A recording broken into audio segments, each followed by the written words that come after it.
We must guard against the acquisition of unwarranted influence, whether sought or unsought, by the military-industrial complex.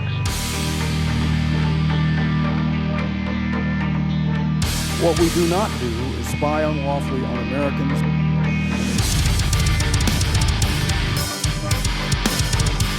We are leaving in 2014, period.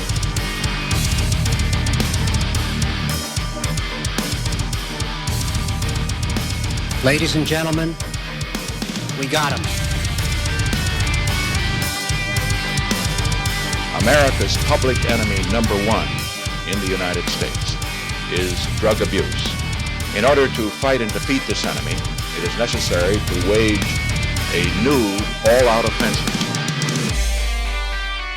You are listening to Biting the Bullet with Luke and Typo. Sitting there talking about one of our buddies getting out, who really, at first we didn't think was gonna get out, and then he did. He's finally getting out. He ended up staying in, I think it's like, what, 12 years now? Yeah, I think 12. It was somewhere around there. Yeah, something like 12. I think it's like 12. But we were talking about, oh shit, I just fucked up my headphones. Damn tap headphones. We were talking about how it's just like where Typo came from originally on Kinzer. Yeah. It's like super strict, and it's traditionally how the majority of the Marine Corps was like that. Yeah. How where Typo came from in the Marine Corps, it's super strict. You don't mess with the rules. You don't try to toe the line. You don't do any of that. And then where I came from in the Marine Corps and where Typo ended up in the Marine Corps, it was like I learned from, well, I just kind of got thrown into a situation. I had a corporal above me that was this ghetto ass black dude from Atlanta. And you never met him, but he was this ghetto ass black dude from Atlanta, lied about what he did in Afghanistan constantly. And then everybody would tell me that he was lying about what he did in Afghanistan. Showed up to my room drunk all the time to bitch about the two other fucking female Marines that were in my fucking section. Just that's all he did. He would be hammered. He'd show up to my fucking room on field day. I can't even remember his name, to be honest. I don't remember his last name or nothing, but he'd show up to the, I bet you Mike would remember him. Pretty sure Mike hated him, probably because he was black, but that's besides the point. He would show up to my room and he would like make shit up about my room being dirty just so he could sit, and then he'd just sit there and bitch about the two women in our unit in my section. And then he was gone like after, yeah, dude, they deserved it. Every second of it, even if he was retarded. And then after that, he left within like a month. He left and he was gone. And I didn't have an NCO. I had Sergeant Carrasco, and he wasn't even my NCO. He was separate in our section NCO. We didn't have another NCO. And there was like 4 or 5 of us. And there were some guys in Guam. And they were all acting a fool in fucking Guam. And none of them were NCOs. Yeah, so, how like, they let all the scumbags go to Guam? Because that's all they had. That's all they had. Everybody else was EASing. Or well, that's it. Everybody else EAS while they were in Guam. And so I was just there with this dude that I beat the shit out of to make him take a shower in comm school. And then these 2 women, one of which got pregnant, didn't know the dad's name, even though just that he was a recon Marine on Schwab. And then the other one, who everybody just called a mongoloid all the time because she acted like a fucking mongoloid. And so and then it was just me, and I'm kind of a leadership taker type of person. I hate sitting around and not doing shit. And so I just kind of made shit work as I fucking could, because I didn't have anybody in charge of me. And it's just such a weird fucking thing that is able to happen in the Marine Corps. We were literally less than 2 hours away from each other on an island that's 3,500 miles away from where we're from the United States. And we were 2 hours away from each other. And the way we grew up in the Marine Corps, completely fucking different. And then you fell right into place right when you got there. Yeah, well that's what I think we kind of dumbed it down to that's where all the generals were, or was on my base. And I think that's the difference, dude, is like at the first unit I was at, is like there was too much leadership, like just too much everywhere. And then when I get to like 9th ESB Okinawa, there was just none. Dude, I didn't know that we had a base general at camp at Hanson. I didn't know we had a base general.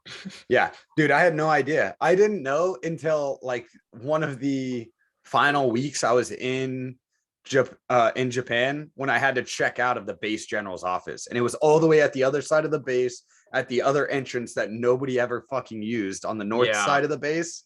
There's a whole fucking building over there. Had no idea it was there. Didn't know we had a base general. Didn't know shit about any of that. Yeah, like, I never went on the other side ever. No. The only time I went on the other side was for the bar. Yes. And it was on the north side of the base. Yeah. Yeah, technically. But it was pretty like almost even. So it was like that was as far as we went. We didn't even see like the other, like there was no point to go the other side of the base. I think we just drove through there to go to get to some of the ranges. Like that was it. Not like but just like on an op, which we didn't even do that many ops there. Yeah. Like we did some ops. I guess we did. I did quite a few ops just separate from the unit. I did quite a few with EOD, and then with like I went down to not Kinzer, but I went up north once for something, and then I went down south a couple of times. What was that beach base? I think it's an army base. It's like right there on the port. White Beach, or I don't remember. Yeah. There was one that we did there. But yeah, I don't know. It was a weird fucking place.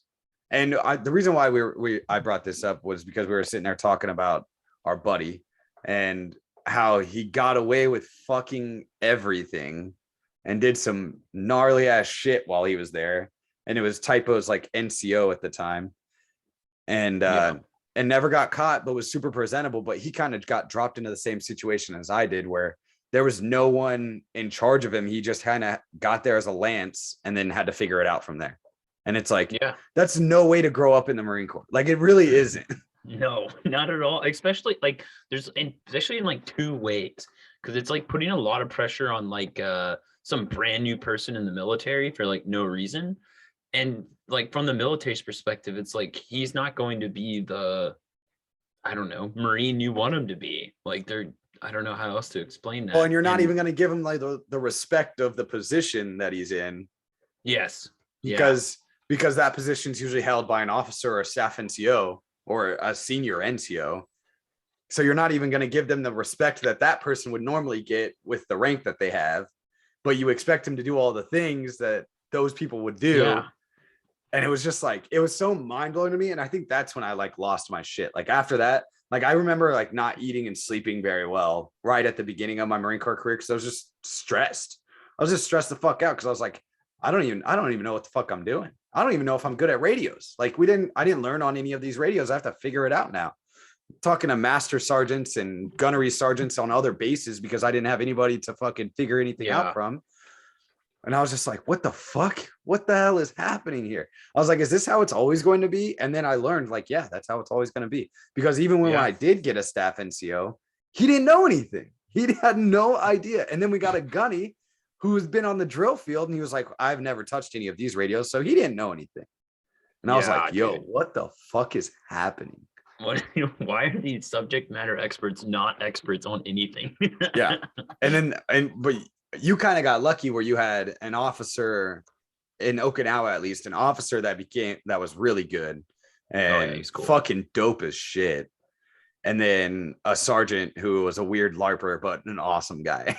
Yeah. Like a very chill dude. Like the whole, like be a Marine side of it. He was like, fuck that.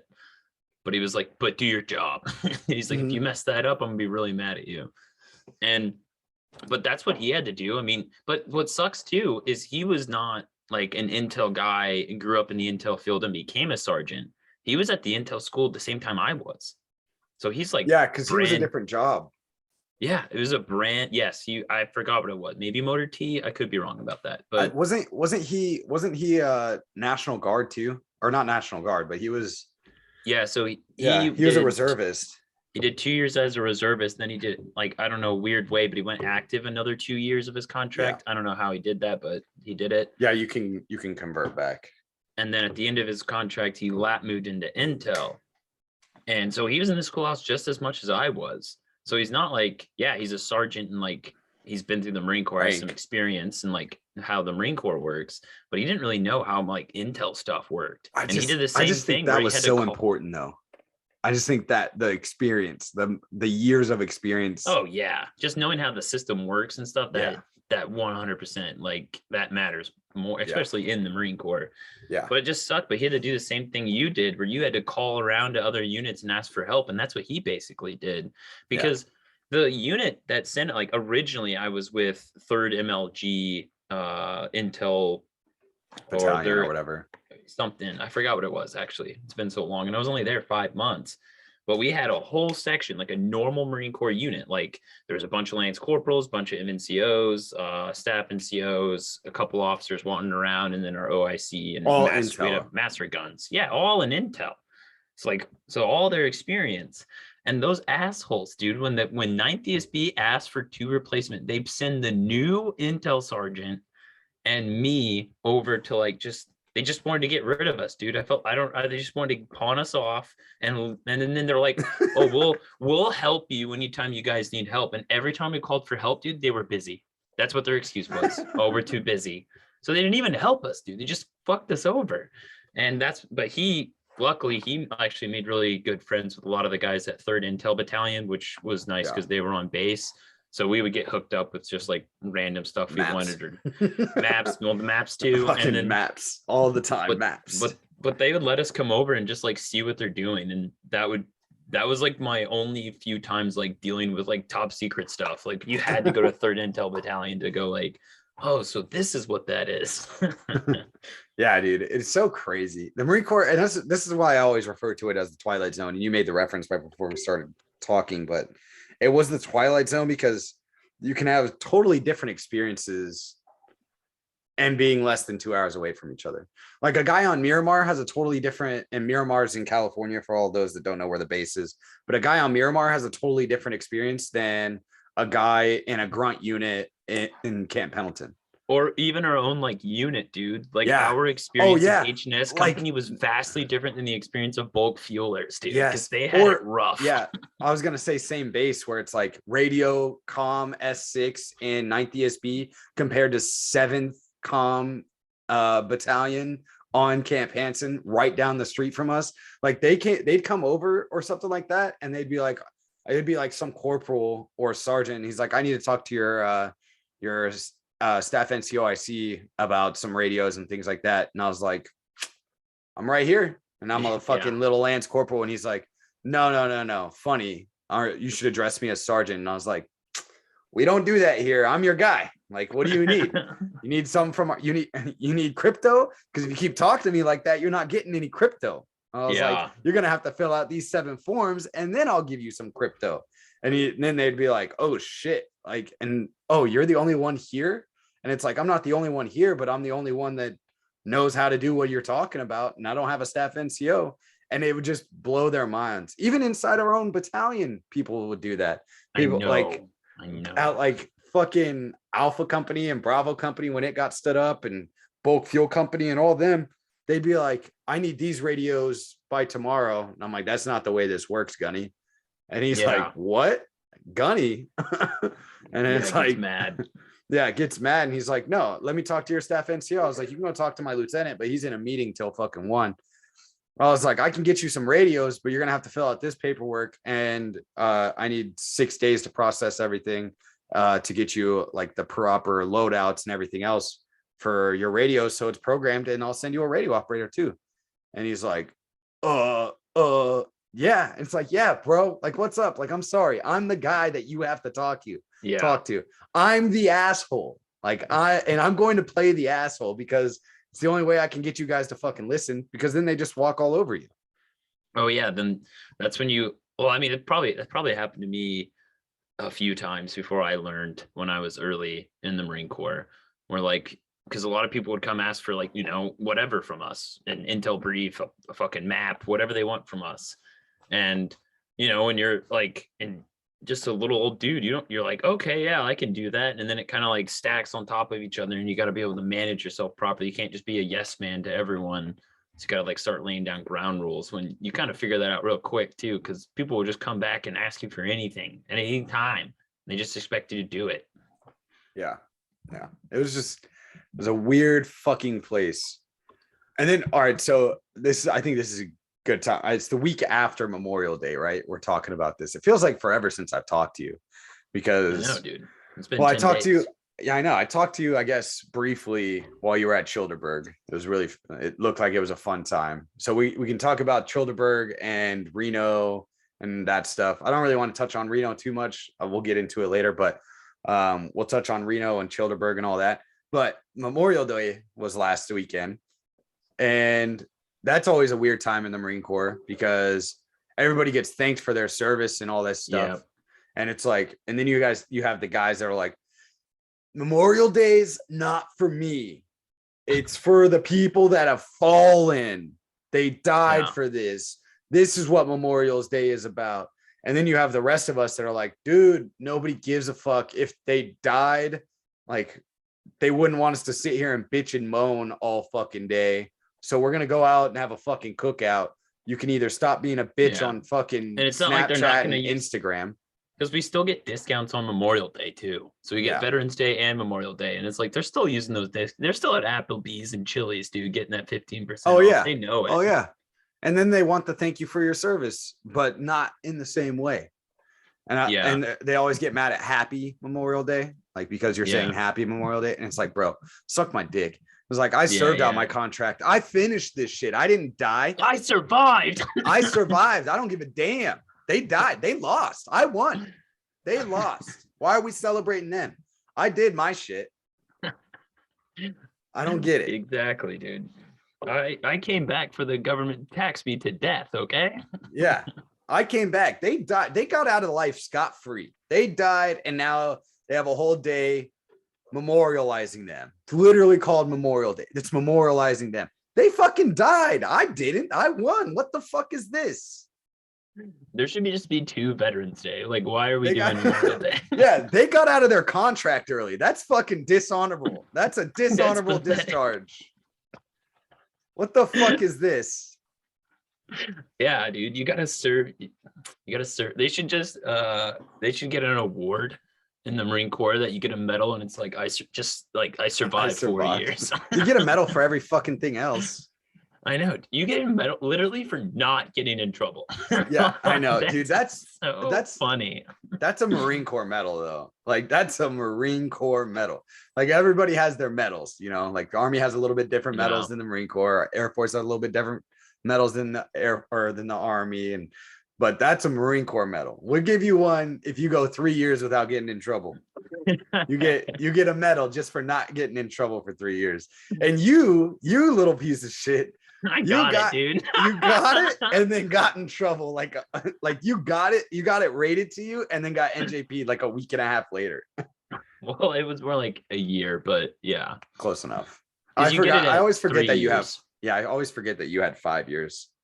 Always forget that. I was in between my 4th and 5th year when it was my last year in the Marine Corps. I know. So shitty. I love that you're a Lance Corporal with a stripe. Lance Corporal with a stripe and a good cookie medal. I know, dude. I wanted to go to the ball so bad because of that. Because it would just be so confusing to people. Like how is this guy? Because especially at Tank Battalion, we gotta explain that. We gotta explain it though. Yeah, you gotta explain it because there's a lot of people that don't understand why that's funny. All right. First of all, I had 5 medals, which is not a lot, and they weren't very impressive. But for a lot of people stateside, that's more than most of them they'll ever get, because we get one automatically for being in Okinawa, and then I just happened to get one because I went to Korea, and then I had the good cookie. Now the good cookie is like 3 years, you don't get in trouble, and you get it awarded. And so like that's always an indicator. Like if you see someone with higher ranks, say they're a sergeant or even like a salty corporal, like they've been they're on their second contract generally, and you see them without a good cookie, you're like, oh, I know what happened. I know, You know? I know why he's a corporal and not a staff NCO or a sergeant right now. Yeah. It'll be usually like a lot of time, and it'll be people. Usually it happens when they're like young in the Marine Corps. That's when you see most people get in trouble. So it's like Lance Corporals or PFCs or whatever. Yeah, that's the large majority. And that's the best time to get in trouble because it doesn't affect your career as much. But anyways, so in the Marine Corps, we have our blues that we wear. And after every the longer you're in and the more shit you earn, basically you make your blues look better with your experience in the Marine Corps. You get more shit on it. You get to look cooler. Like you'll see like old officers in their uniform and it doesn't even look like the blues anymore. Dude, it's didn't like you have weird tux the whites thing? Yeah, the whites. Yeah. And didn't you have blood stripes too because you had already become a corporal? Well, yes, but then I had to buy new pants because you did. So I wouldn't have had blood stripes anymore because you have to be an NCO for that. So yeah, like just like Luke said, you get like when you're an NCO, you get a blood stripe on your pants. You get more awards, you have more medals and chests and ribbons and whatever. But one thing that changes too is after every 4 years, you get to put a new stripe on your blues, and that signifies 4 years of service in the military or the Marine Corps.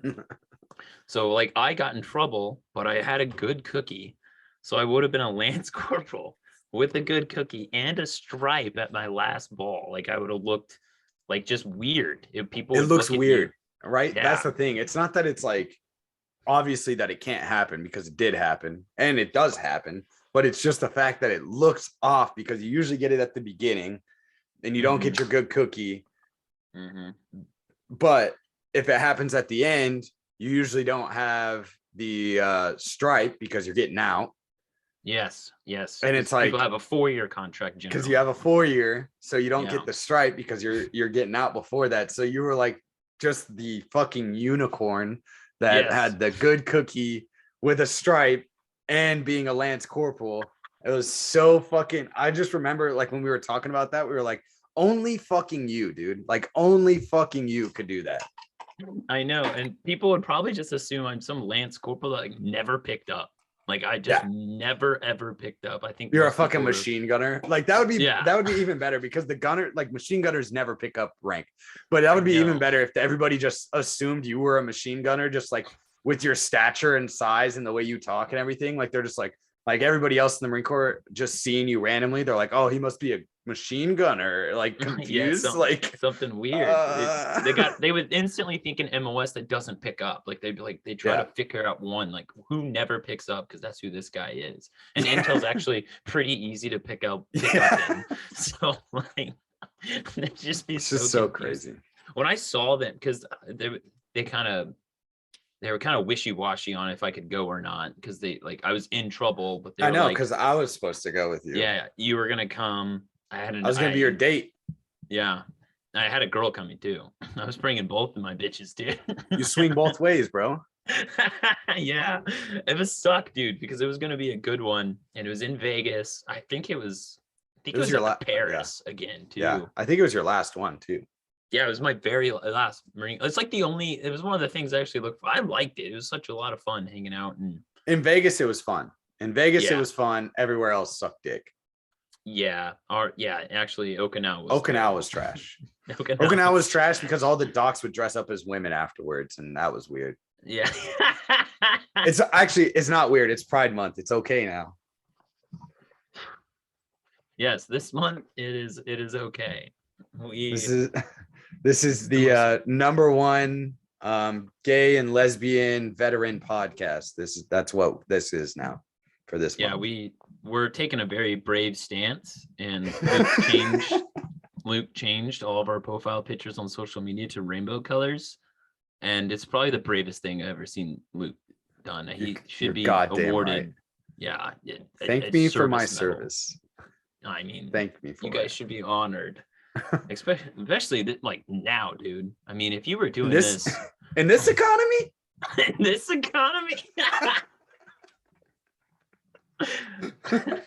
oh shit, yeah, dude. I don't know. the Marine Corps ball in Vegas is fun as shit, because then for the most part, you get in anywhere you want. They just let you in because it looks good for the bar. And everybody's like, oh, thank you. Well, they thank you for your service, but they want to buy you drinks. And you're like, fucking bet. Let's go. Yes, That's dude. one thing that I will never turn down for free. You want to thank me for my service and give me alcohol? I'll fucking fillet you all night long. Let's go. I remember leaving because I don't know, I hung around probably like 30 minutes after the ceremony and then I left. But yeah, my last ball that I actually went to, and it was like weird because me and Jake, we walked right out of the ball and we were like, all right, what bar do we want to go to? And he knew exactly what bar he wanted to go to, dude. Toby Keith, that's where we're going. So he wanted to, I'm like, all right, cool, dude. You can't pick a better bar as a Marine. During the Marine Corps ball. Dude, he wanted to go to Toby Keith. That's smart. You know, that's Jake, smart. dude. He's thinking, bro. He's thinking 10 steps ahead of everybody. Yes, yeah, and it was funny too because like our ball was like on a Tuesday or a Thursday or something. So like, don't be wrong. It's always on a Thursday, I think. Yeah, it's probably because it's cheaper for the Marine Corps to like, rent out the rooms and stuff. But so we left, and probably like a minute we're not even out of the casino that we're in. Someone walks up to us and was like, I want to thank you for your service, and you know what, I'm gonna buy you a drink right now. and they're like, what do you drink? And we're all, I forgot, dude. I think it was like Southern Comfort or something. He's like, I want a shot of Southern, like some like redneck whiskey or bourbon. I think he was a bourbon guy. I can't remember. I think it was SoCo. He'd always drink like SoCo and Cokes or SoCo. Maybe just straight as a shot. I'm pretty sure it was SoCo, because he was like, this is a good old boy drink or something like that. He'd always say shit was like that. he was like a good old boy, like 80s loving American. Like he would be the pride and joy in the 80s. He loved the 80s. That's all he listened to. It's all we got to listen to was freaking 80s music. But this guy, so he like immediately was like, yeah, I'll take it. But it was just so crazy that we was like right when we walked out, someone's like, yeah, let's buy you a shot. Like, Jesus. Yeah. We always had, sure. I remember walking down the strip and watching like some dude, because it was me and then like a couple, like I was single. So it was me and my buddy and his wife, and we were all hanging out going down the strip, and we had taken off our covers because I'm like, I'm not fucking walking. Wap. Yeah, Fetty Wap, because she had two different colored eyes, so we called her Fetty Wap all the time. JT thought that shit was hilarious. But yeah, we called his wife Fetty Wap. So it was me, JT, and Fetty Wap. And we're walking, and she's this like little tiny white girl too. I know. It's so fucking funny, dude. But we called her Fetty Wap, Fetty Wap Wap. And we were walking down the strip, and we had our covers off because it was like, dude, these things fucking hurt after a while. And I don't give a shit. I'm getting drunk in Vegas. Oh my God. The ball is over. And then you have random ass fucking old Marines that are walking around, and they're not old, but they're like Iraq vets or OEF vets or, whatever. And they want to fucking tell you can't be outside with your cover off. And it's like, dude, I don't give a fuck. You're not in charge of me. Yeah. And they told us at our ball, we didn't have to wear them outside because people would just leave them or lose them. Yeah. So they were like, and they're expensive. They are expensive, dude. They are, especially if you, because like get the nice one. In boot camp, they want you make yours basically. It's like the cloth one. Yeah, it's you put the cloth one. Thing. Dude, those things suck. So you get the like nice stretched out leather one to like look good. And those are like $70-$80 or something like that. And so like, you don't want to lose those things. But yeah, I don't know exactly why our unit was cool with it, because usually they're kind of strict about other things like that stuff with uniforms. But they were like, yeah, you don't have to. And it was so annoying being outside and then just some douchebag being like, where's your cover, Marine? You're it's like, suck my dick, bro. Here, take some change, dude. Sorry, get out of my way. Oh, I'm sorry. Where's your leg, bro? Where's your fucking leg? Huh? What about that? You want to know where my cover is? Where's your fucking 2 legs, bro? Get out. Come walk. Come get me, faggot. Looks like you lost something. Dude, it was so annoying. I hated those people. Those people were annoying as fuck. But yeah, that's fucking what I think about Memorial Day. Memorial Day was fucking chill. I had a good time at the wedding. Yeah, it was, California wasn't as bad as I thought it was going to be. Thought we weren't going to be able to do shit, but seems like a lot of people there are kind of over, well, at least the people that I was around, we went to some little dive bar after the wedding. A lot of people, and nobody was in a mask, and for the most part I didn't see masks anywhere, but I just saw that California. Yeah. I just saw that they're like reinstating a mask mandate in California, so it sucks to be them. Like, let's see how well that goes over. Like, I don't know, everybody that I talked to there while they were in California, they're like, yeah, we don't fucking do that. Do they live in like the coast side? Yeah, they live on the coast. The two people that my cousin and her husband now that got married, they live on the coast. They live in San Diego, I think, because she went to San Diego State University. She's crazy fucking smart, smarter than everybody else in my family. She's crazy smart. Now she wants to be a teacher, so I told her she's not as smart anymore. She loses IQ points for that. She thought that was funny. But she was going to be like, originally she was going to be like some fucking STEM field rocket science major, fucking working for NASA or Elon Musk, smart or some person shit. Job. Yeah, some really fucking crazy shit. And she actually had the credits to like graduate with that. And I think she got a degree in that, but she also just decided she wanted to be a teacher. But whatever, she wants to be like, I don't know. But it was a good wedding. It was fucking chill. I'm sad I missed Childersburg. But it was a good time, at least. I told everyone that asked, because there's a few people that asked, oh, where's your, well, they would ask me is like, where's your counterpart? Where's your other half? And I was like, oh, it's not here, unfortunately. But sorry. I told them I'd drag you to Childersburg, even if there was a fire. Yeah, I told everybody at the wedding, I was like, I don't care what happens next year. I don't care who dies. I don't care who gets married. I don't care. I don't care what it is. I'm not going. It's Memorial Day weekend. I'm going on this camping trip. I've said it every year, and you guys have drugged me into doing something every year.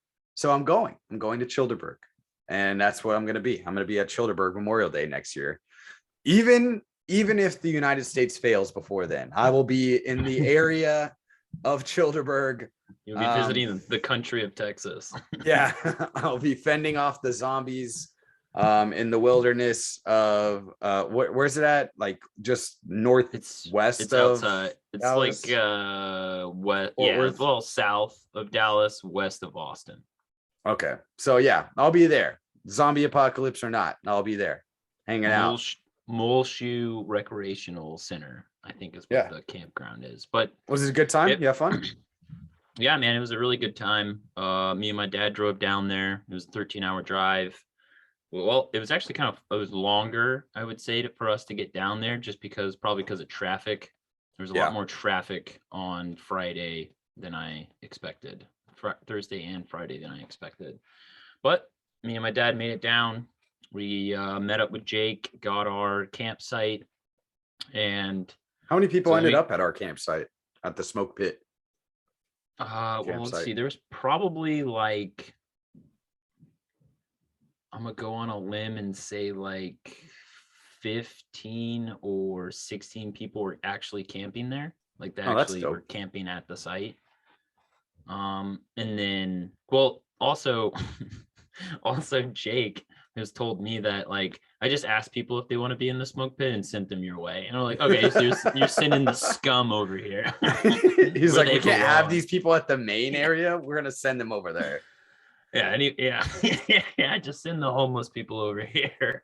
But no, I think actually like some people like that, like I don't even know. So there was just some people that I didn't really know that were in the campsite, and they just sent them over, dude. some guy rolled up with a truck and a trailer, and he was like selling plants. And that guy, his name was Mike, and he actually has a podcast, like the Easy Peasy podcast. Oh shit! Really? Yeah. That's funny. So we get there. There's a few people already there. Anarchy and Weights on Twitter, he was there. He came all the way from California and drove like 36 hours by himself. Fuck that, dude. I told my girlfriend, I was like, or my boyfriend, because it's Pride Month, so I have to be gay. I told my boyfriend that I'm just going to fly there and bring all my camping stuff with me and just make somebody pick me up, because fuck drive. I'm not driving 13 hours to Texas again. That's too much. Yeah, BR drove from Arizona, but he had like a whole crew with him. He brought there. Yeah, like maybe I'll go with BR. Was he staying with you guys, or was he on the main side? No, he was like adjacent to us. Like, how big is this area? Like, is it fucking huge? I mean, there's like, were you far? The campground was we were like, so right when you get into the area, our campsite was like pretty close to the entrance. Okay. Well, I meant from like where Carr and Bird and they're doing all their stuff. Oh yeah, we were on the other side. But honestly, like where TLE camp was probably like halfway. Like there was much more, and it was probably like a good, I don't know, 8-minute walk from my camp to. Well, that's not too bad. It's not bad, no. I thought you were gonna say something worse. Oh no, I mean, it's not a bad walk, and it was not that far, but it went much farther. I never even made it down all that way. There's so much. Like, how many people showed up this year, do you think?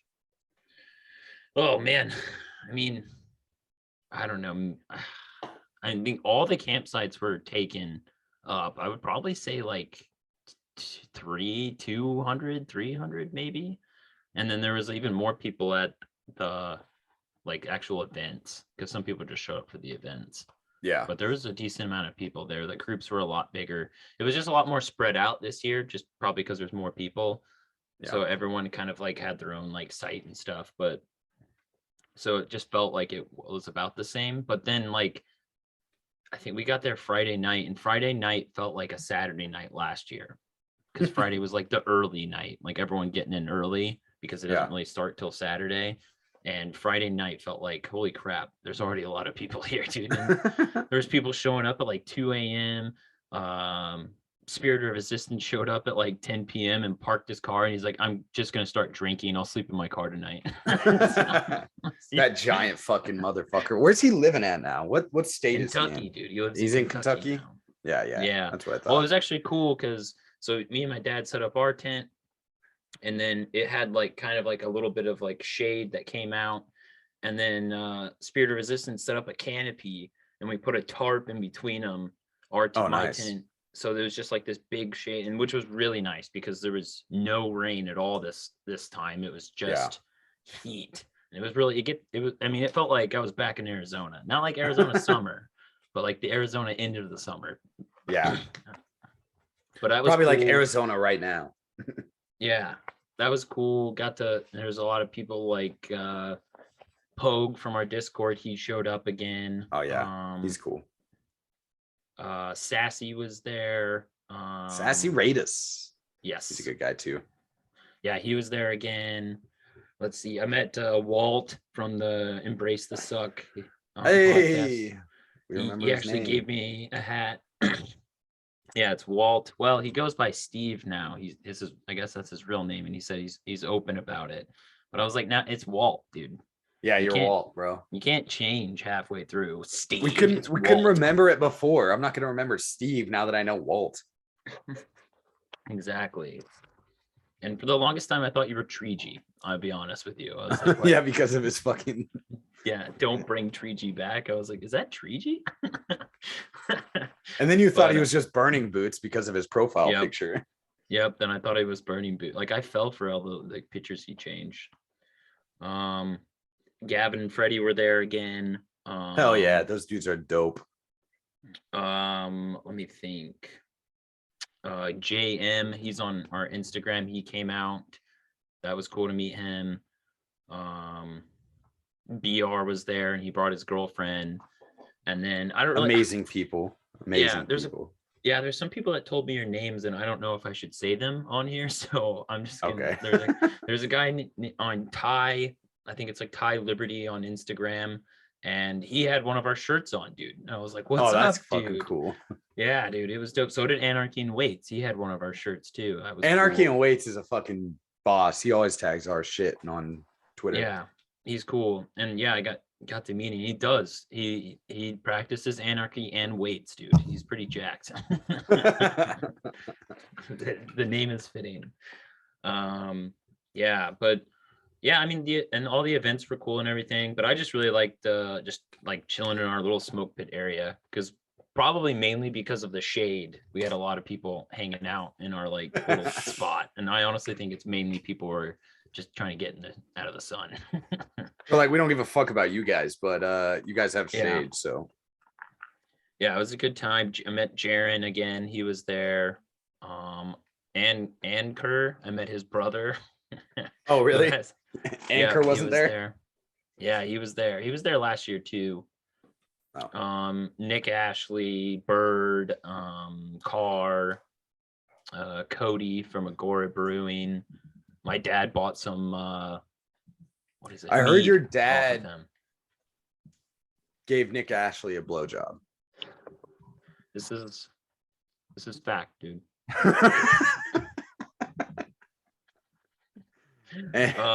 But my dad met Nick Ashley's dad. That was pretty funny. Dude, I love that your dad went. What's your dad's review of Childersburg? What was that like for him? He loved it, but he's a very sociable person, so he's like walking up to random groups and talking to them. It's his thing.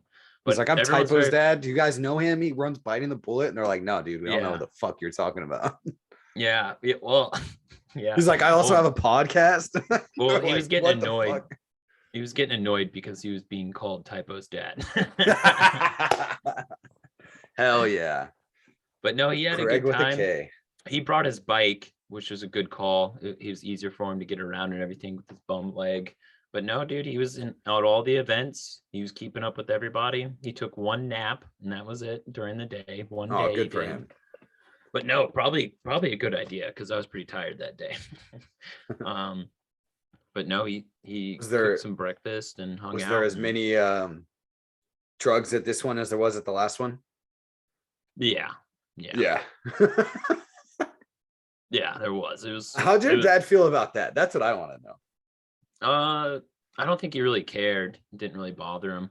That's good. He's growing. Yeah. Yeah, for sure. But no, we just hung out, mainly just hung out in the camp a lot. It was a lot of fun. I got to meet new people this year, saw some old faces from last year. It was a good time. That's cool. The only other thing that happened over the weekend was Reno, the Libertarian fucking National Convention. Mises Caucus swept. Angela McCardle is your new SS member in charge. I mean, you're fucking. No, I'm just kidding. Angela McCardle's cool. We had her on the podcast. Yeah, it's Pride Month, so they're Nazis now, dude. Yeah. I feel like I have to hate them anyways, just because they're under the handle LP National. So the Mises Caucus just became the dark side. I don't know.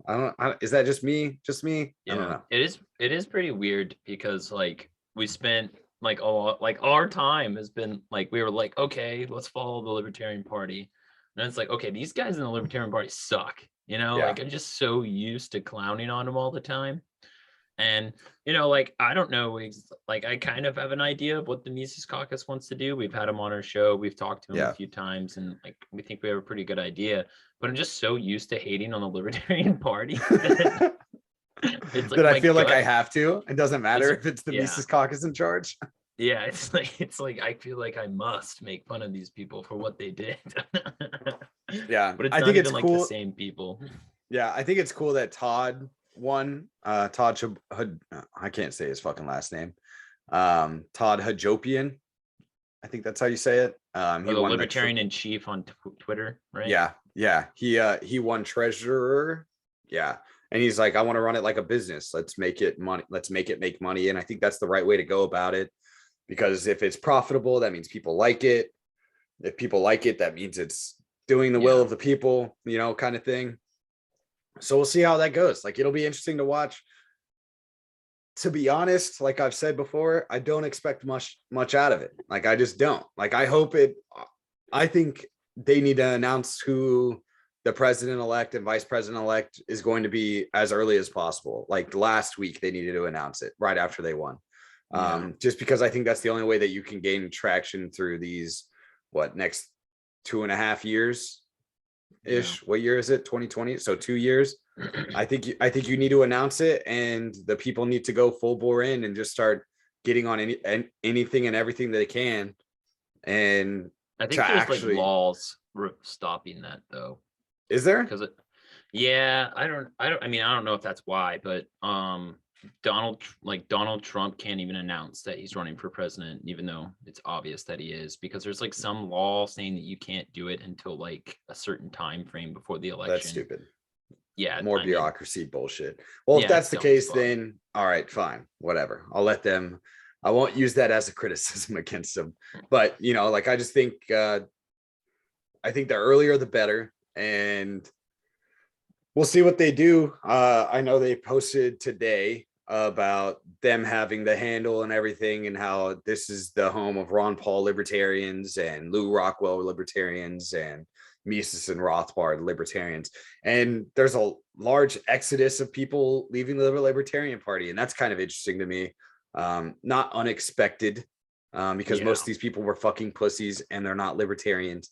They're the same ones equating Twitter posts as violence.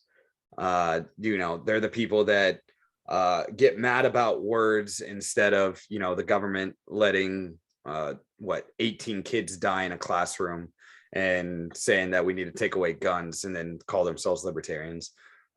It's just like, all right, bet, like, let's see what happens. Like, I'm legitimately interested in at least following now, where before I didn't give a fuck what the LP did, like the national LP, at least. Even really the state LP, I was kind of like, whatever, I don't really care. But it seemed like it was an overwhelming victory for the Mises Caucus, and Nick Sarwark looked like a bitch again. So that's always a good thing in my book. Like, I don't really give a fuck. Like, you just look like a giant fucking pussy again. And that's fucking cool. Yeah, I really like. We've if we talk to anyone that was in the Libertarian Party, they were always from the Mises Caucus, and we always really liked those guys and get along with them pretty well. Right. And that's kind of how I perceive it. It's like, a lot of people don't like going through the political system's not the right way. Well, maybe it's not the right way, but they're doing it anyways. At least be good at it, or at least have some sort of bold messaging. And I don't know, if we're going like, if I'm a socialist and I want socialist ideas, like if we're going to have a green party, but I'm not political, I'd rather have a good green party that spreads socialist ideas. It's the same way I feel about it. And who knows?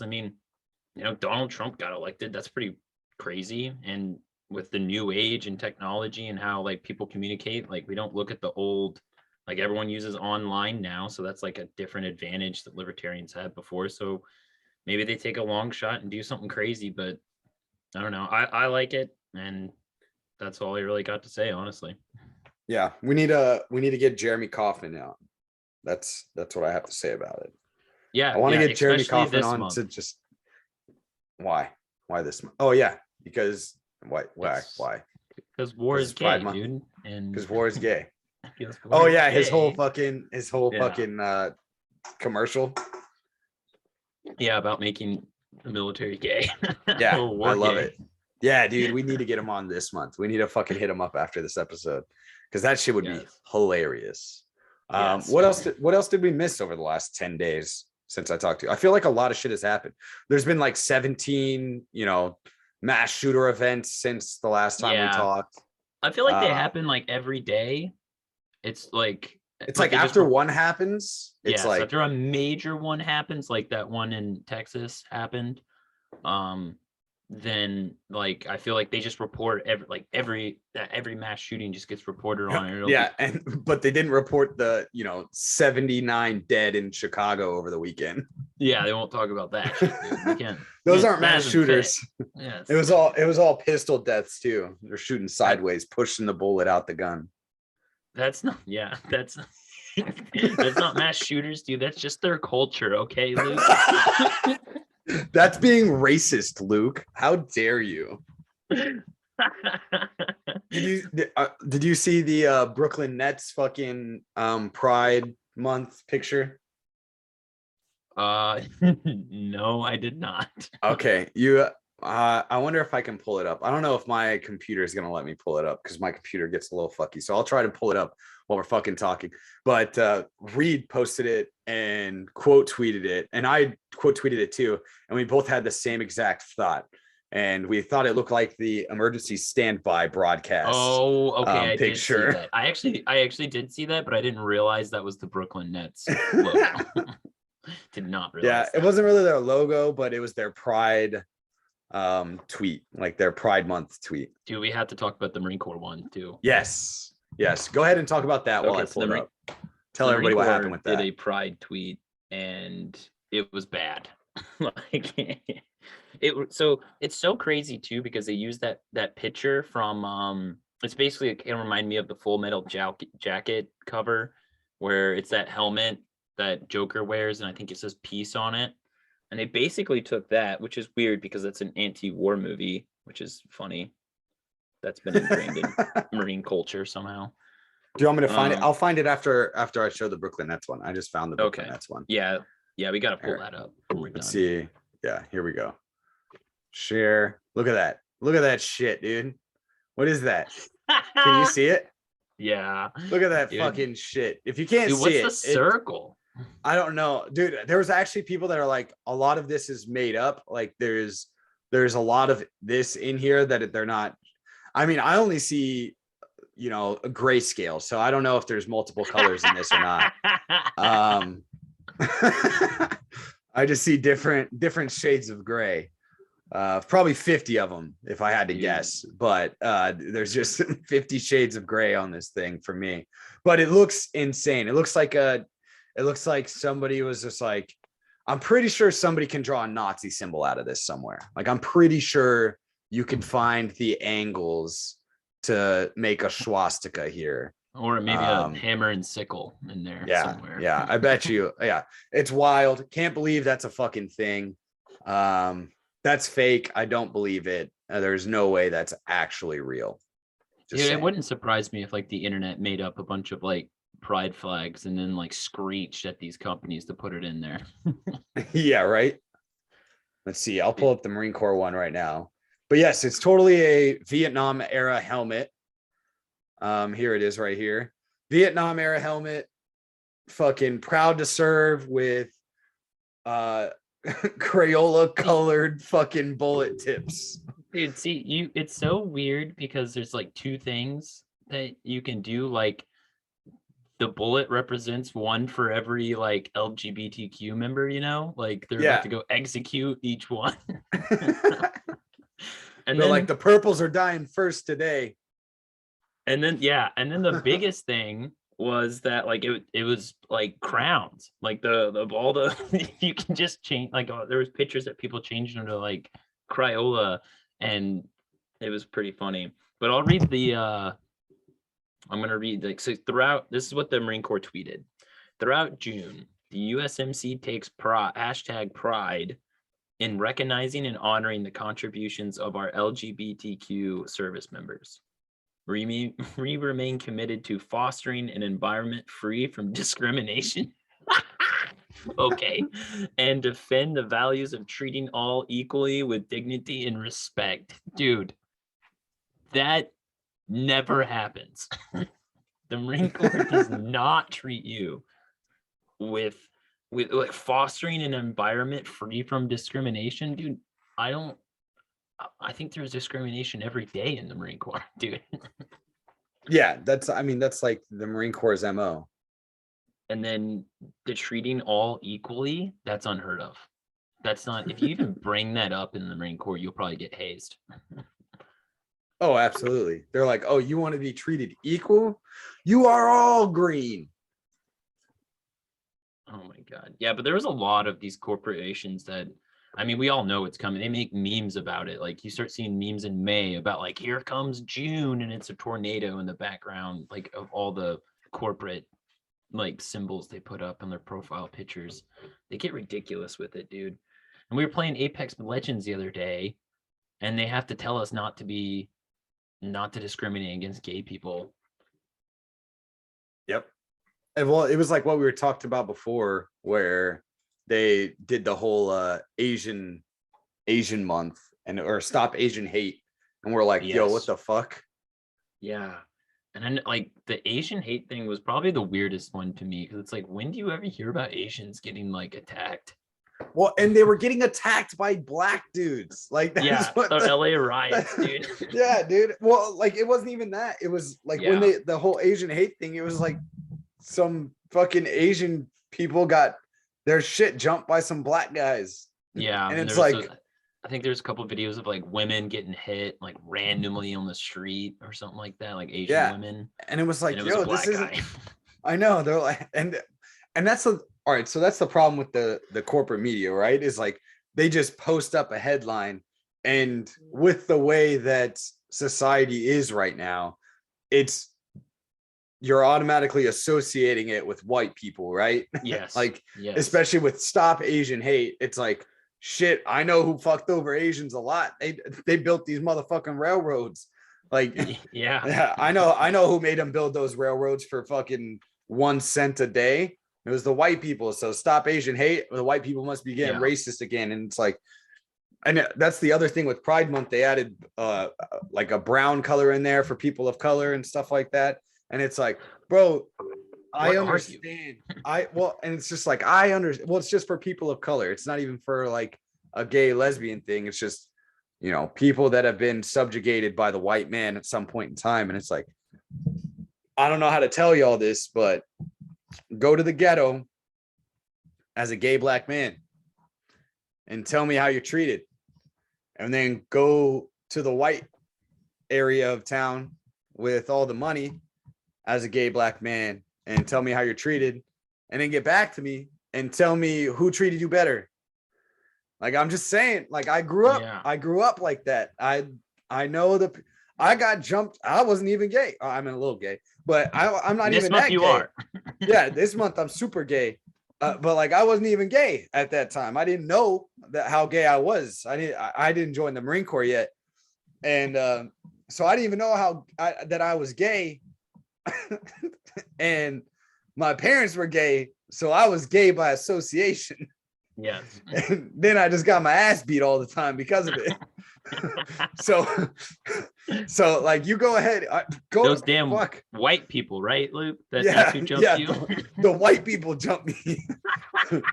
Yeah, I went to a school that was, I think it was 60% Mexican, 30% black, and like.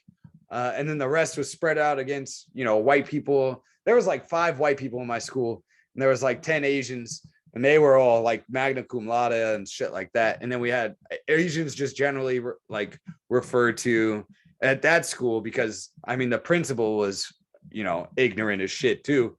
Like, they didn't even understand the difference between races. But our principal and our dean, they were ghetto. Like, that's where my school was. Like, even our principal was fucking ghetto. So he was like, yeah, Asians. He said Asians one time. And what he meant was everybody that spoke like that kind of dialect, you know? So it was like Indians, fucking Koreans. I guess you could reference, I don't know. I've never heard an Indian called Asian. Like, India is like its own continent, basically. I get it. It's part of Asia. And it's probably acceptable to refer to that as Asian, but when they answer the fucking question on the goddamn school sheet, they don't put Asians, they put Indian, and not native, not feather, but red dot. And so, you know, it was just wild. That school was a wild fucking place. And then I went to the other school that was the ghetto school in a white district, and that was a wild place too.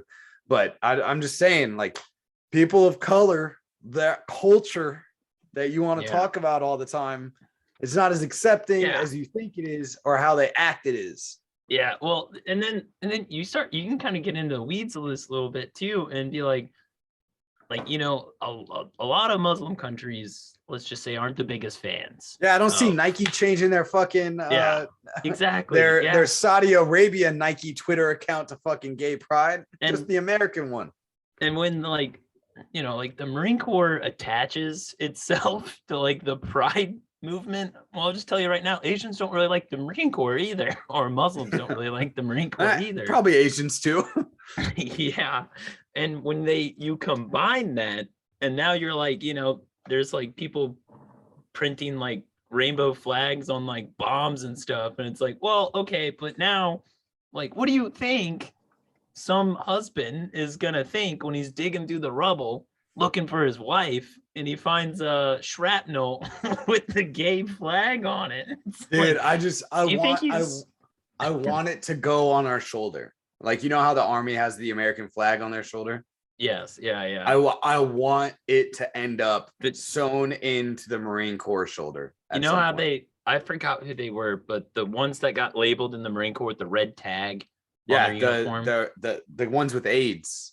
Yeah, that's what we said. I still don't even remember. Like, they're logistics guys. They're like logistics guys. I think they said flight line, maybe.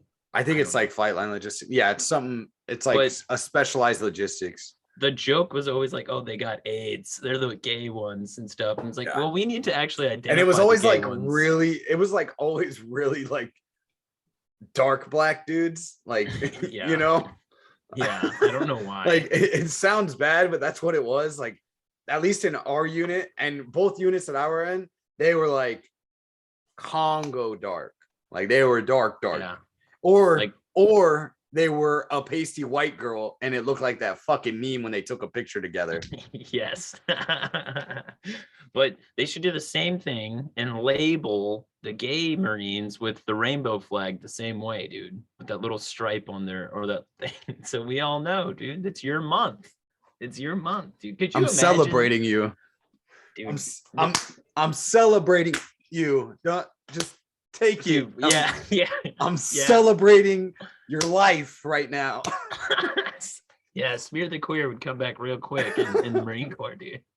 But dude, it's I think we are like 5 years away from the Marine Corps implementing that into their emblem or something along the lines into their emblem or like their equality, dude. And they're like EGA. Oh, that's gonna be. I don't know about that one. Like EGA pride flag. That'd be hilarious. I don't care, dude. So this is my thing with it. That's funny. That's hilarious. I hope they do. That'd be great. It's kind of like what we talked about on Reed's show. It's like, fucking do it. Like at this point, fucking do it. Yeah, I mean, this progressive shit has probably turned more people away from the military than we could ever do. Yeah. Well, and you know, like my thing with, like I said, like I grew up around fucking Pride Month and all that. My parents don't make a big deal out of it. They like to go to Pride festivals. I've literally been in like on floats in Pride festivals my whole life. Like, it's not that big of a deal. Pride is pretty fucking fun. It's just so crazy that you were in like a Pride festival and then like some rapper video in your life and then you were in the Marine Corps. Dude, I'm a weird fucking guy. Like, I got it. Dude, I'm a weird fucking guy.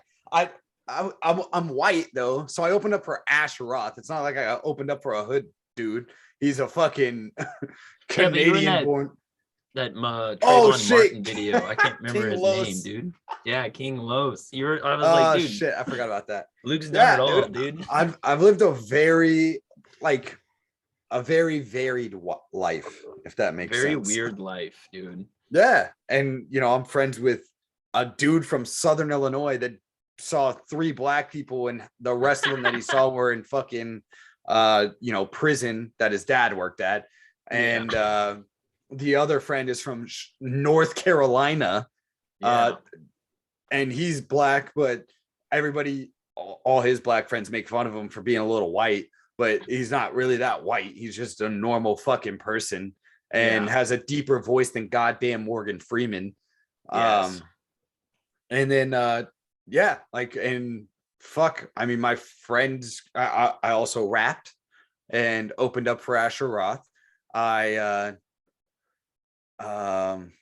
My girlfriend is Puerto Rican and Mexican. Like I'm a weird fucking person, dude. And like, I get it. Like and it's crazy because there's a lot of people that they either grew up very Christian and they came over to this anarchy thing, or very apolitical, agnostic, and then came over to this anarchy thing. And I grew up with my dad's side of the family being extremely Catholic, forcing me to go to Catholic school when I was younger. my mom not being very religious, and then as she's gotten older, still being pretty religious, or at least like saying like, yeah, I believe in that shit. Like that's kind of like how I live my life. And same with my stepmom too, when they're together. And me just being like super fucking fuck you to religion in general, just because I watched how my family treated each other, not my parents, not my mom's, but like the rest of my family on either side, mom or dad's side, treating each other based off their religious beliefs. And then the people that I grew up with being fucking crazy religious too. And I somehow at some point along this fucking crazy road ended up here at this weird fucking anarchy thing that kind of annoys the shit out of me sometimes, especially with the libertarian aspect. And it's kind of autistic because I don't think it's ever going to work because everybody's too fucking stupid to like just let everybody be, which is extremely frustrating to me. But I kind of come up a different way. And I think that's what, like with Pride Month and shit like that, like I don't really give a shit about Pride Month. I love making fun of the corporations being completely hypocritical and fake, and the United States government probably trying to enact some pride legislation this fucking month, like they always do every year, like, oh, we need a fucking pride float at the May Day parade or some shit like that for Thanksgiving. It's kind of annoying because like, you know, the idea, like it's like the people that, you know, that are into this thing, that like into like Pride Month and Pride parades and stuff, like that's something they really care about and something that they like to do. Yeah, dude, the Pride parade is fucking fun. It's honestly fucking fun. And you just get drunk the whole time. And there's drugs everywhere. And to them, like, I don't know, that's what they do. But then like they, like these corporations and like the government just like hijack that. They hijacked it. They take absolutely it from them and they use it for their own advantage is what they do. And then it's so annoying. When people bring up exactly what you did right there, then the gay people or the people that are involved in pride and things like that, they think that you're attacking them. And it's like, bro, I don't give a fuck that you're gay. I don't give a fuck that you have a Pride Month. Like if the government didn't announce that it was Pride Month, the Pride stuff still happens during this month, like in all the cities, just at separate times. Like that's always just kind of how it's been. They're like, this is when we're going to celebrate Pride. It's going to be fucking June every year. It's a great time to travel. People's kids are out because most of these people have fucking kids.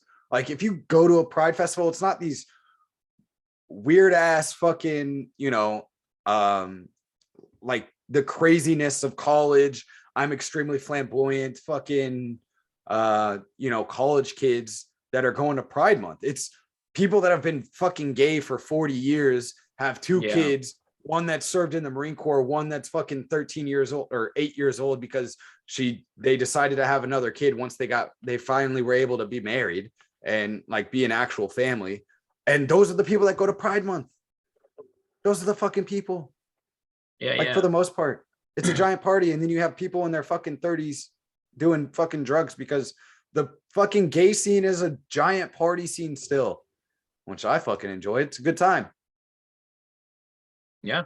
And it's just sad. It's just like anything. Like when you watch these now looking back, like, you know, when I was growing up, it was all about like pride for the veterans and like American pride. And you kind of realize that's now, the real fucking gayness right there. Yeah.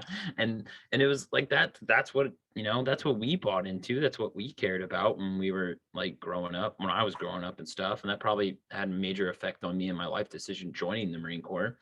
And then you realize that it's just something that they're buying into. That's just their way to like either appease to the regime or to I don't know, probably to appease the regime, as in like, you know, the media pushes the war and then all these corporations adopt whatever bullshit that they're supposed to bullshit and push on the American people.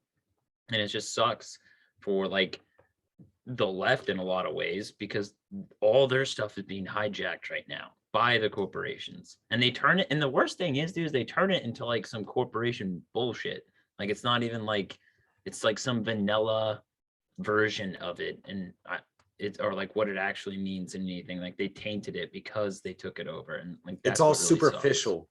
Yeah, it's just tokens. They're just tossing out tokens to these people, like, oh, we're like robbing you on a daily basis, but enjoy your month.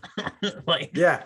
And that's what, like, I think we talked about this during the COVID shit a lot, like when it was like big lockdown time, where it was like people aren't getting out and talking to each other anymore. Like we always talked about Battle, how a large majority of it's like pretty leftist, and and like a lot of the people that we were around were pretty leftist, and we were just like, yo, like, but we all got along, and they like enjoyed the jokes and thought they were pretty funny. But when they see them on Twitter separated from the person that they don't know, it's not funny, right? Like that's kind of how they would take it. Like it's not funny to them. But when I'm saying it right in front of their face and they see the smile on my face, or, you know, the sly look or something like that, it's a joke. It's funny. Like they understand that it's funny too. Like, and we lost, like, I think the whole COVID shit, just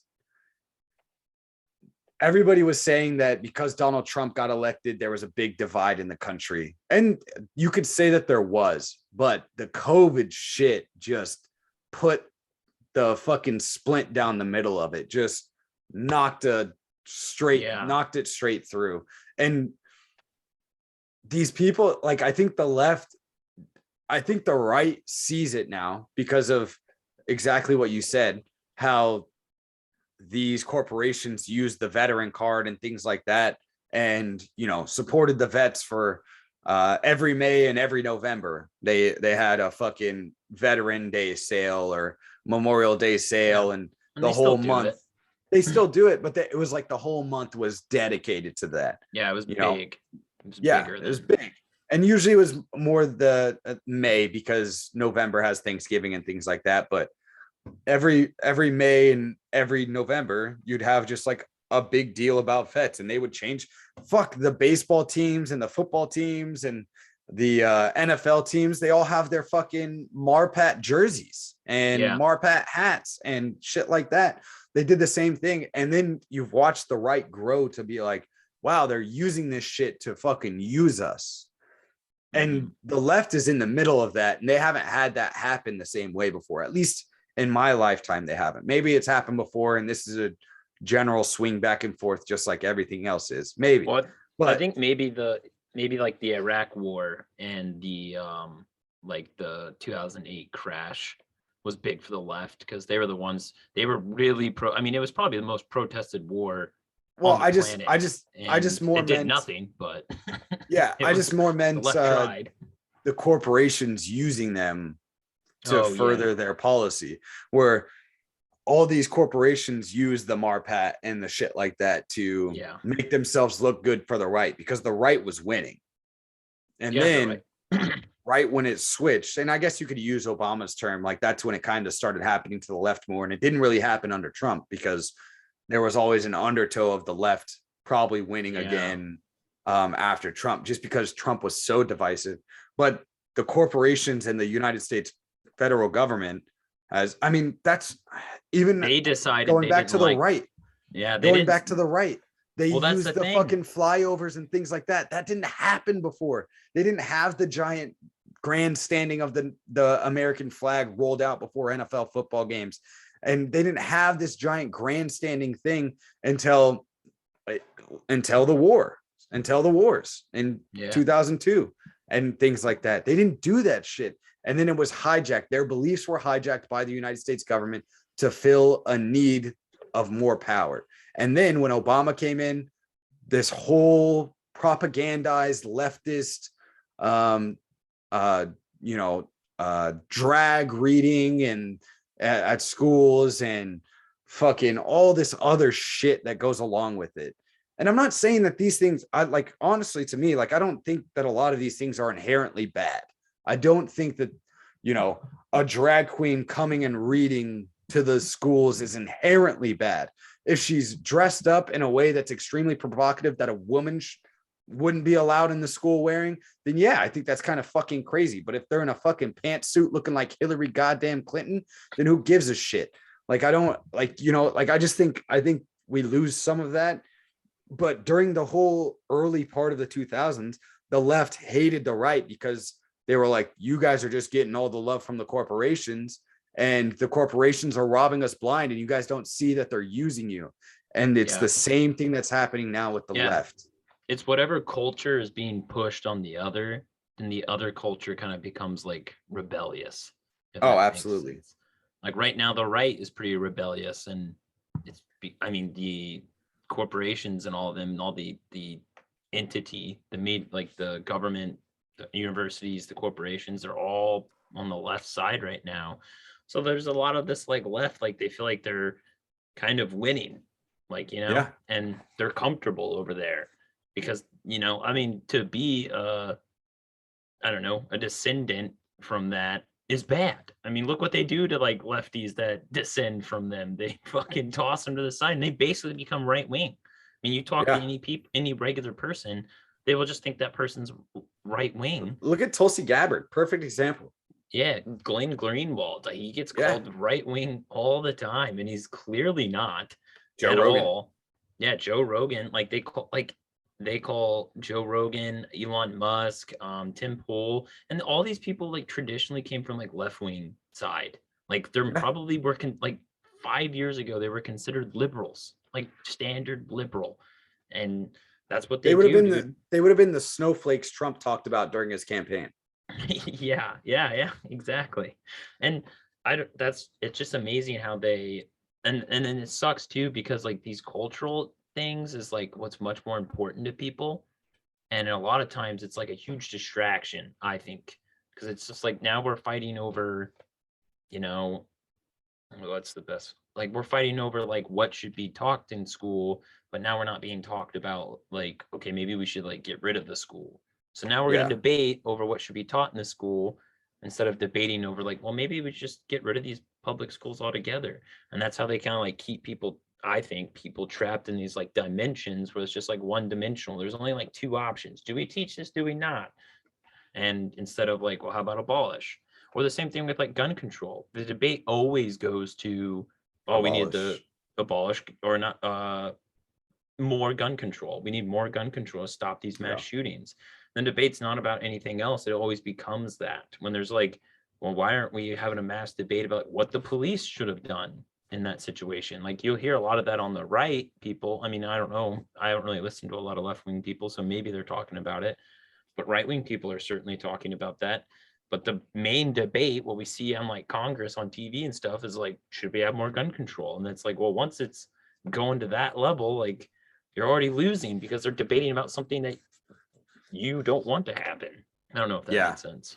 No, it does make sense. And I think you're right where it's, dude, I'm going to pull it up if my computer lets me, but it's Thomas Massey talking to Nadler from the representative from New York.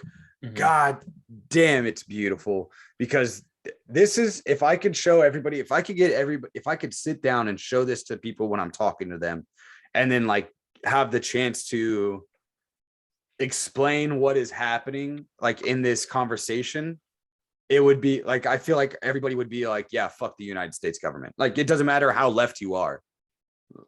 Like, if I could get them to truly understand what is happening in this fucking thing, it's amazing. Thomas Massey did a phenomenal job while he was there, while they were talking about this gun debate. Is it a clip? I've watched like a few, but I don't think I've seen this one you're talking about. Yeah, it's a clip. I'm gonna pull it up here. Yeah, that's another thing, dude. It's always like, it's so annoying. Even if like, even say you are a lefty and you do want gun control, like it's always after a tragedy that we that we get, that we like. That's when it comes.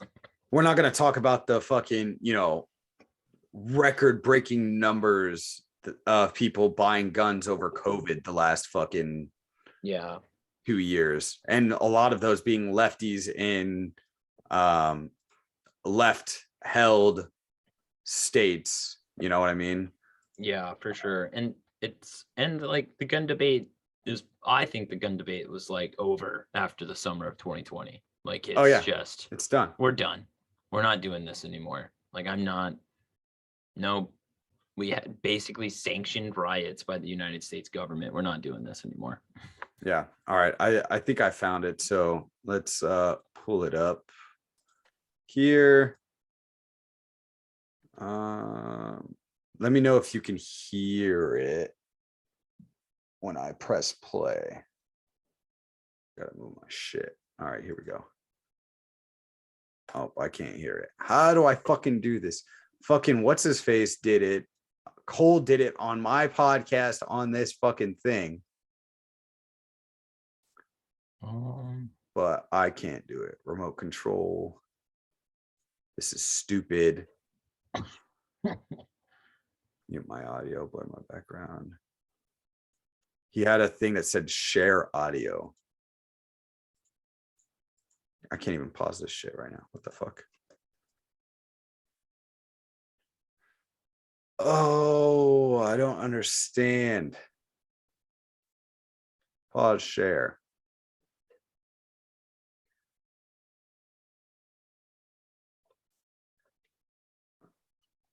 Let's see. Oh, share sound. I found it. All right, here we go. Sorry about that. Maybe. Can you hear a typo? No? No, my video is paused. Okay. We're not fucking editing this out in post. Fuck you.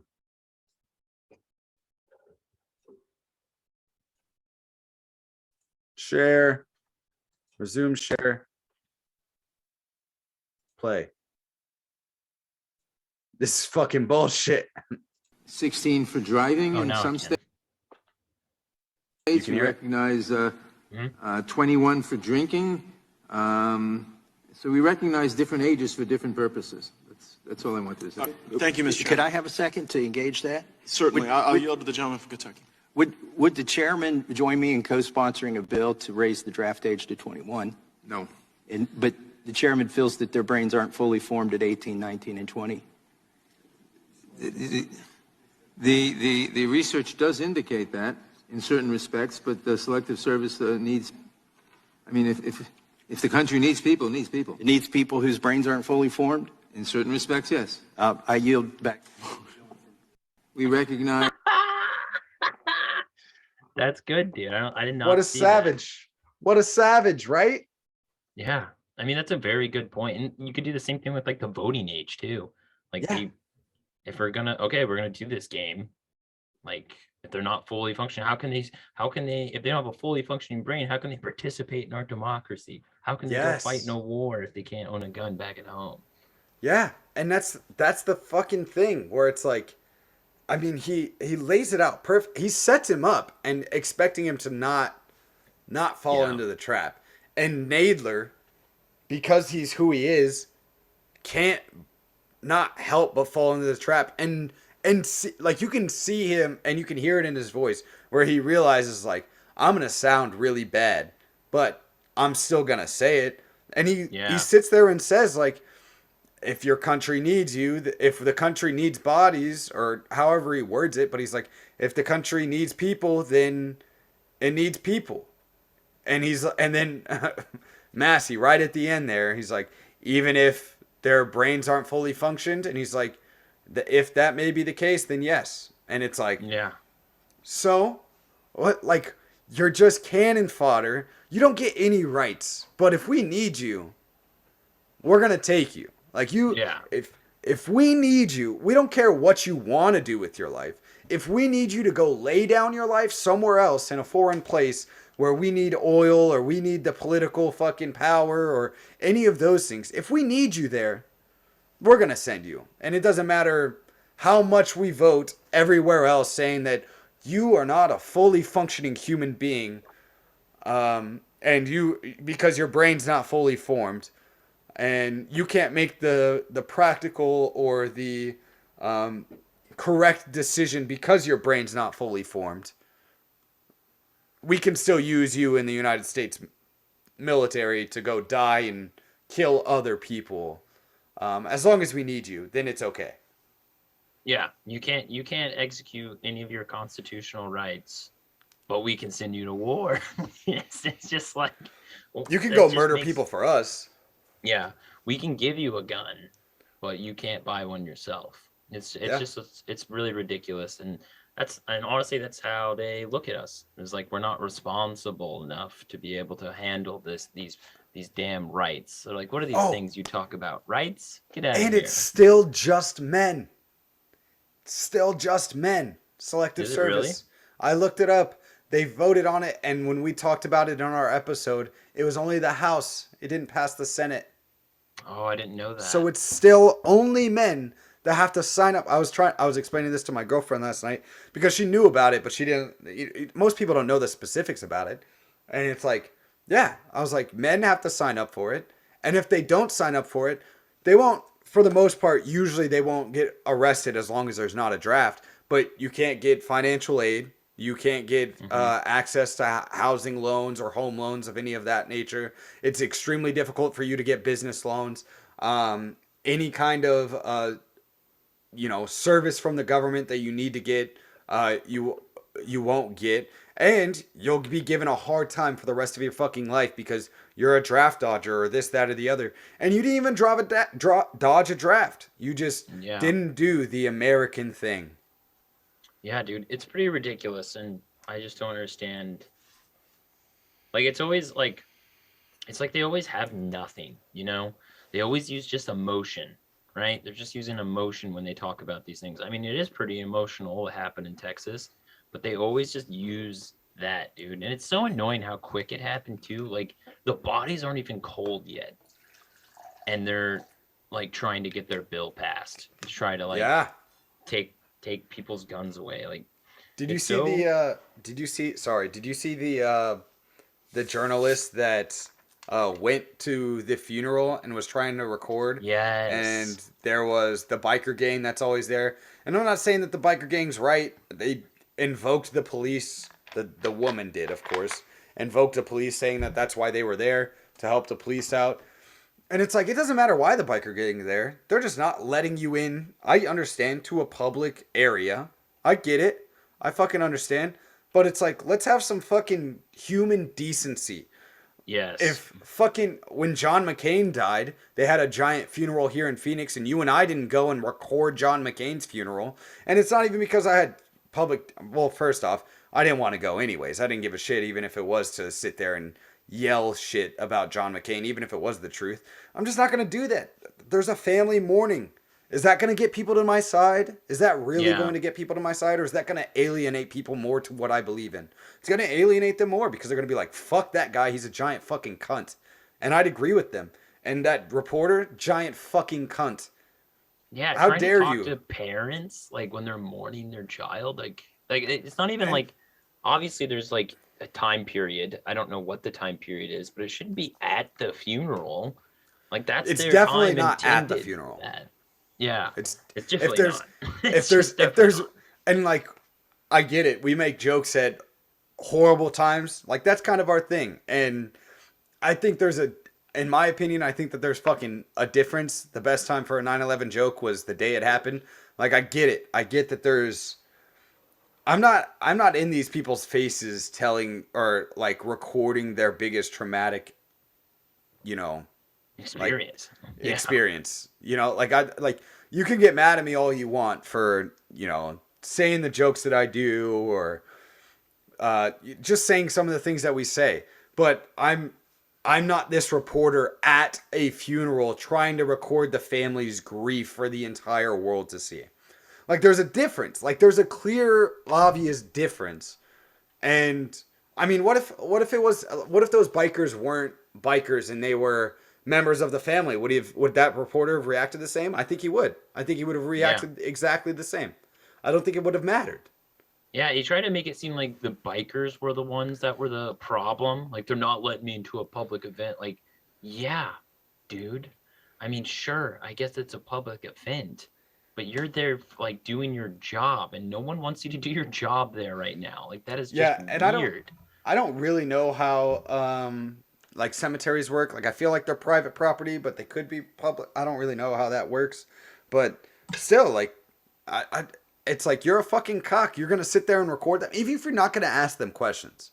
Like, let's say you were like honestly going just to record. It's like, why do you get to record a family? Like, it's just, Like, I'm not Yeah. saying that the What are you government gonna needs put to be involved. Yeah, what are you gonna I'm put not her on the saying that. newspaper? Gonna put her on the Yeah. front page? Hey, there's Yeah. me crying because my son died. Oh, thanks. Yeah. And it's like I'm not saying that there should be a law, but I think that if people do not allow you in and aren't they weren't forceful. The only time they got forceful was when they both bumped into each other. And don't get me wrong, I think the bikers were kind of acting like bitches. Oh, that's assault. You just assaulted me. I was like, I don't play that shit. I think that's kind of fucking stupid. Like, I'm not gonna call assault on something that somebody's trying to move forward while I'm standing in their way. I'm not gonna be like, oh, that's assault. We need to call the cops over here. Like, that's kind of a stupid fucking thing in my opinion. But at the same time, I'm gonna stand in your fucking way. And what you do about it is what you do about it. And what I do about what you're doing about it is what I do about it. And I'm ready for that. Like, I'm okay for the consequences of those actions. Are you? Because I don't know if a lot of these people are. And I think that's like a big thing that people aren't getting, is that you can disagree with things that are going on or things that are happening right in front of you, but it's like, what are you going to do about it? And are you, in this whole libertarian sphere, it's like, when you react to the things that are happening in a specific way, are you going to call for the government to protect you and being able to react that way? Or are you going to accept the consequences of acting that way? Like, that's a big fucking thing. And there's a big difference between both of those things. Yeah. If that makes sense. I don't know if that makes sense. I kind of talked in a circle there, but. Yeah, I just think that the journalist is fucking filth. And that's pretty, I just think, I don't know. I'm tired. Dude, I mean, it kind of happened today where, like, some dude tweeted, one of our, like, kind of like our mutuals in our Cam Twitter. Harmless. Yeah, in our, like, Twitterverse. He made a joke, and it's on the cover of the New York Post article right now. I fucking love it. And, like, all he did, well, honestly, I don't think it was really him that's the story. It's because some other journalist retweeted it, and that's the main story. But it's just so insane that, like, but the joke is fucking yeah, but that journalist just saw some tweet and like, I need to write an article about this. And it's literally like, in my opinion, I don't understand what the problem is with this joke. I'll read the joke out loud for everybody because, I mean, maybe it's because you and I are both desensitized to this fucking thing, but this isn't a bad fucking joke. The joke is, let's see. I have it right here. Nope, that's not it. All right, so his name is Cam Harless. The joke is, every girl is bi. You just have to figure out if it's polar or sexual. That's an old joke. I just saw that on TikTok. I bet you he saw the same TikTok I did, and it was a guy saying it on TikTok in his stand-up special. Yeah. And he tweeted it out because it's kind of funny. It's fucking funny. And the whole thing is, Washington Post, Felicia Sonmez, fucking weird ass last name, blast colleague David Weigel. It's her colleague. He works at the fucking Washington Post too. Blast colleague David Weigel for retweeting sexist joke. He didn't even comment on it. He didn't do anything. He retweeted it, and she screenshotted that she saw it because he retweeted it. Yep. And then called him out about it. And was like, oh, this is what we're allowed to do at the Washington Post. This is a conniving cunt. That's what I call that. Like, this bitch wants David's job because obviously David has more of a sense of humor than she does. And she's obviously a fucking white woman. So she doesn't know what funny is when it smacks her in the fucking face. But yeah, it's just insane. Like, you sent that to us. I saw it a little bit earlier, but you sent that to Cole and I was like, I honestly don't see what's sexist about this joke. Like, because it's about women. Like, I can't make a joke with a woman in it at all. Like, what is the standard at this point in time? Dude, it's pretty ridiculous. But this is what I'm talking about. Just with like these journalists, dude, is they're not real fucking people. They're not real people with like they're not, I don't know. Their problems are like mean tweets where like poor people's is like, I'm getting fucked at gas right now. So when your problems are like pain at the pump, a lot more jokes are acceptable. But when your problem is a mean tweet, that's the worst thing that happened in your world. You know, like your humor is probably pretty dry, pretty lame. Yeah. And well, here's another journalist. I retweeted her because she's a dumb fucking bitch too. But it was off that video that we were talking about. If you look at Julian Gill, it's him. He's like, several members of this biker club, Guardians of the Children, just followed, blocked, and surrounded me as I tried to approach the cemetery to meet a photographer. One member says they're working with police. They asked us to be here. And so it's like them talking. It's a video. And then there's a journalist, Tara, quotations, Poam, I can't even say that fucking last name, says Pansky. See where she works out. On the ground video journalist, independent reporter, political commentator, subscribed. She has a YouTube channel nobody gives a fuck about. She comments on his post and says, "Hey Julian, I just left Uvalde. Thanks for continuing to work on the scene. It's a shame they are treating journalists like this. It is not necessary. We aren't the enemy and are there to share the community's story to the world." And so I just quote tweeted it because I was like, this is a fucking dumb bitch. No, Tara, you are all the enemy. And these people are like, this person is the fucking enemy of the people. Like, I don't care who you are. Independent, I bet you she sells all of her work to fucking CNN. I can just imagine it. Just looking at her. Or, you know, NBC. Like, what's her... Poland Daily is on her...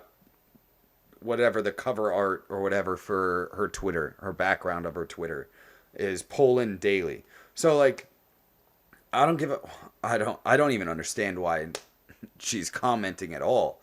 But it just doesn't make any fucking sense to me. I don't see how these people are so far removed from society. It bothers the hell out of me. And I wish, like, to be honest, it's probably not even like it bothers me. I'm jealous that these people are so far removed from reality that I can only look at them as malicious actors instead of ubiquitous fucking naive people.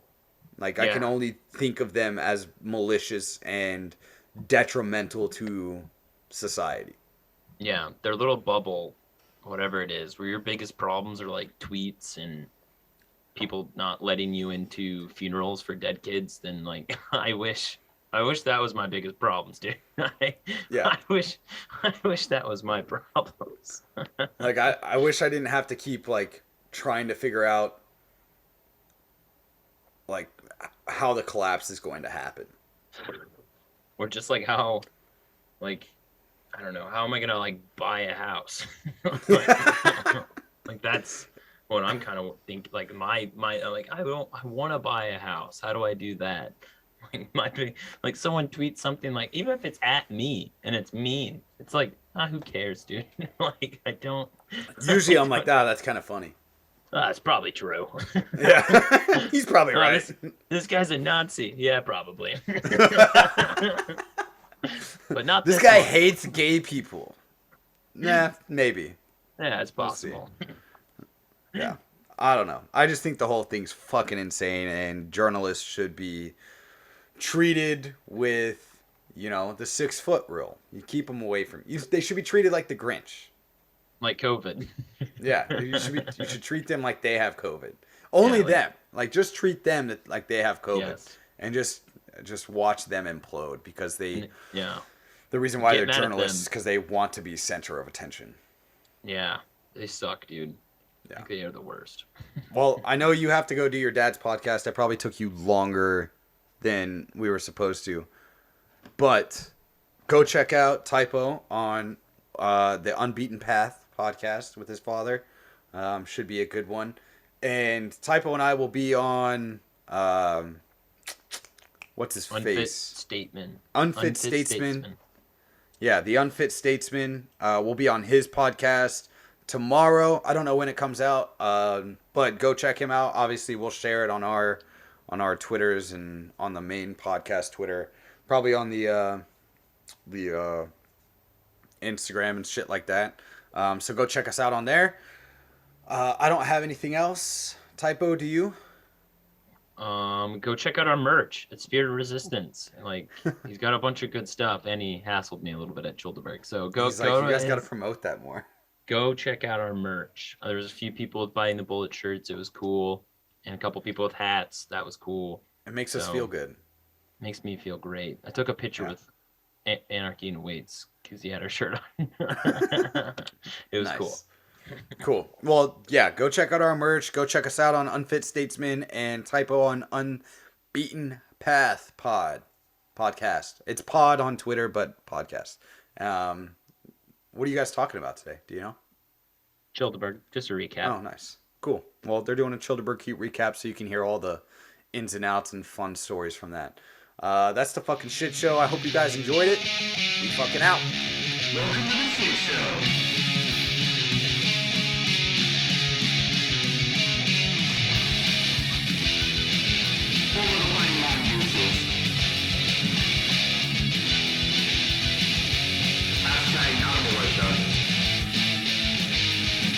Setting fire to the blunt, allowable opinion.